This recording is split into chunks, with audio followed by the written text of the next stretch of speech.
Welcome to Curious Young Minds. Today, we're delving into the enchanting world of St. Patrick's Day. Get ready to uncover some truly surprising facts about this celebrated holiday.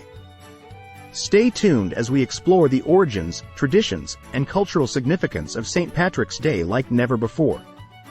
And don't forget to like, share, comment, and subscribe to Curious Young Minds for more fascinating insights. Let's dive in.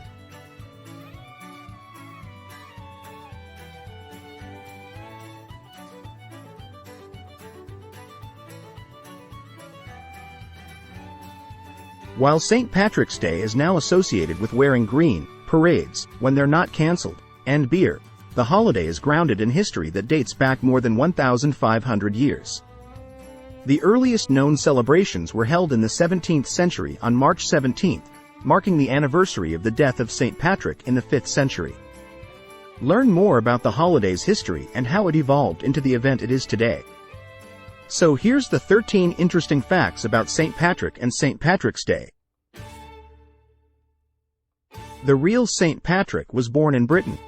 Much of what is known about St. Patrick's life has been interwoven with folklore and legend. Historians generally believe that St. Patrick, the patron saint of Ireland, was born in Britain, not Ireland, near the end of the 4th century. St. Patrick was born in Roman Britain. Britain was under Roman rule for 350 years. Circa 386 AD. He didn't arrive in Ireland until 433. St. Patrick wasn't Irish. If you're not familiar with the story of St. Patrick, you may not be aware that he is not in fact Irish. St. Patrick is British. It's believed that he was born in either Wales or Scotland. This is arguably the most frequently misbelieved of the many facts about St. Patrick. St. Patrick's real name was actually Maewyn Succat. Every year we don our green clothes and honor Ireland's patron saint St. Patrick on March 17th. It's worth noting that his name was Maewyn Succat and he was born in Scotland or Wales. We all think we know the true story of St. Patrick, the most famous patron saint in the world, but it turns out we don't even know his real name. Meet Maewyn Succat, the son of a Roman British officer and deacon who is thought to have been born in the village of Banna Vemta Bernay. The man we know as St. Patrick, aka Maewyn Succat, was born in the second half of the 4th century, so it is little wonder that the details of his life are a little sketchy, to say the least. So much so that even the year of his birth is up for debate, some scholars believing it was the year 373 and some 390. St. Patrick was abducted at 16. This is another of the lesser-known St. Patrick facts that almost never really heard. At age 16 he was kidnapped by Irish raiders and sold as a slave to a Celtic priest in the area now known as Northern Ireland. He was forced to tend to sheep for 6 years in the mountains. After toiling for 6 years as a shepherd, he escaped back to Britain. He eventually returned to Ireland as a Christian missionary. St. Patrick was never canonized. Despite his status as a patron saint, St. Patrick was never actually canonized by the Church during his lifetime. This was primarily because such a process did not exist when he died in AD 461. It wasn't until 993 that St. Ulrich of Augsburg became the first saint to be formally canonized, and it was not until the 12th century that the Church established an official canonization process overseen by the Pope. While St. Patrick has not been formally canonized, many consider him to hold saintly status. There were no snakes around for St. Patrick to banish from Ireland. Among the legends associated with St. Patrick is that he stood atop an Irish hillside and banished snakes from Ireland, prompting all serpents to slither away into the sea. In fact, research suggests snakes never occupied the Emerald Isle in the first place. There are no signs of snakes in the country's fossil record. And water has surrounded Ireland since the last glacial period. Before that, the region was covered in ice and would have been too cold for the reptiles. It's believed that the St. Patrick snakes link is all about symbolism. In Judeo-Christian tradition, snakes are the symbol of evil. It's said that St. Patrick banishing the snakes from Ireland represents his fight to bring the word of God to Ireland. Leprechauns are likely based on Celtic fairies. The red-haired, green-clothed leprechaun is commonly associated with St. Patrick's Day. The original Irish name for these figures of folklore is Lobeirson, meaning small-bodied fellow. Belief in leprechauns likely stems from Celtic belief in fairies, tiny men and women who could use their magical powers to serve good or evil. In Celtic folktales, leprechauns were cranky souls, responsible for mending the shoes of the other fairies. Though only minor figures in Celtic folklore, leprechauns were known for their trickery, which they often used to protect their much-fabled treasure. Leprechauns have their own holiday on May 13th but are also celebrated on St. Patrick's, with many dressing up as the wily fairies. The shamrock was considered a sacred plant. The shamrock, a three-leaf clover, has been associated with Ireland for centuries. It was called the Seamroy by the Celts and was considered a sacred plant that symbolized the arrival of spring. According to legend, St. Patrick used the plant as a visual guide when explaining the Holy Trinity.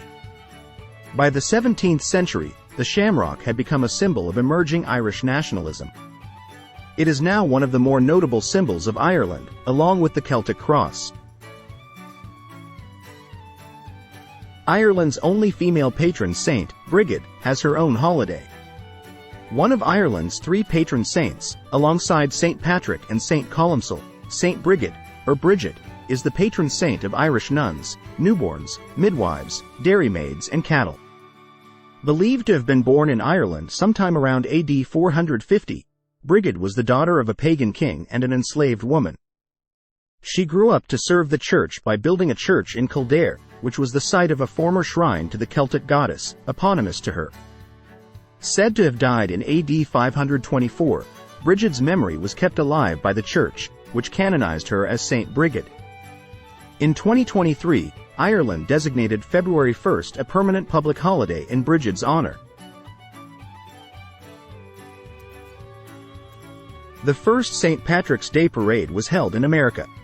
While people in Ireland had celebrated St. Patrick since the 1600s, the tradition of a St. Patrick's Day parade began in America and actually predates the founding of the United States. Records show that a St. Patrick's Day parade was held on March 17, 1601, in a Spanish colony in what is now St. Augustine, Florida. The parade and a St. Patrick's Day celebration a year earlier were organized by the Spanish colony's Irish vicar Ricardo Artur. More than a century later, homesick Irish soldiers serving in the English military marched in Boston in 1737 and in New York City on March 17. Enthusiasm for the St. Patrick's Day parades in New York City, Boston, and other early American cities only grew from there. In 2020 and 2021, parades throughout the country, including in New York City and Boston, were canceled or postponed for the first time in decades due to the outbreak of the COVID-19 virus. They returned in 2022. Green isn't the original color associated with St. Patrick. While Ireland is often associated with the color green due to its lush landscapes and the symbolism of shamrocks, green was not historically the primary color associated with St. Patrick's Day. Instead, blue was traditionally associated with St. Patrick, as seen in depictions of him wearing blue vestments. The association of green with St. Patrick's Day grew over time, partly due to Ireland's cultural identity being closely tied to the color green and the shamrock. Additionally, green became more prominent in St. Patrick's Day celebrations in the United States during the 19th and 20th centuries, likely influenced by the color's association with Irish nationalism and the country's verdant landscapes. Today, green has become the dominant color associated with St. Patrick's Day, symbolizing Irish heritage, luck, and springtime renewal. The color green is widely used in decorations, clothing, food, and drinks during St. Patrick's Day celebrations around the world. The Irish were once scorned in America. While Irish Americans are now proud to showcase their heritage, the Irish were not always celebrated by fellow Americans. Beginning in 1845, a devastating potato blight caused widespread hunger throughout Ireland. While approximately 1 million perished, another 2 million abandoned their land in the largest single population movement of the 19th century. Most of the exiles, nearly a quarter of the Irish nation, came to the shores of the United States. Once they arrived, the Irish refugees were looked down upon as disease-ridden, unskilled, and a drain on welfare budgets. Corned beef and cabbage was an American innovation. The meal that became a St. Patrick's Day staple across the country, corned beef and cabbage, was an American innovation. While ham and cabbage were eaten in Ireland, corned beef offered a cheaper substitute for impoverished immigrants. Irish Americans living in the slums of Lower Manhattan in the late 19th century and early 20th purchased leftover corned beef from ships returning from the tea trade in China. The Irish would boil the beef 3 times, the last time with cabbage, to remove some of the brine. And that concludes our exploration of 13 fascinating facts about St. Patrick and St. Patrick's Day. From the origins of the holiday to the legends surrounding St. Patrick himself, we hope you've gained a deeper understanding and appreciation for this cultural celebration. If you enjoyed this video, don't forget to like, share, and subscribe to Curious Young Minds for more content like this. And remember, whether you're wearing green, enjoying a pint of Guinness, or simply celebrating with loved ones, St. Patrick's Day is a time to come together and revel in the rich history and traditions that make this day so special. Thank you for watching, and until next time, Slaint Agus Taint. Cheers and good health.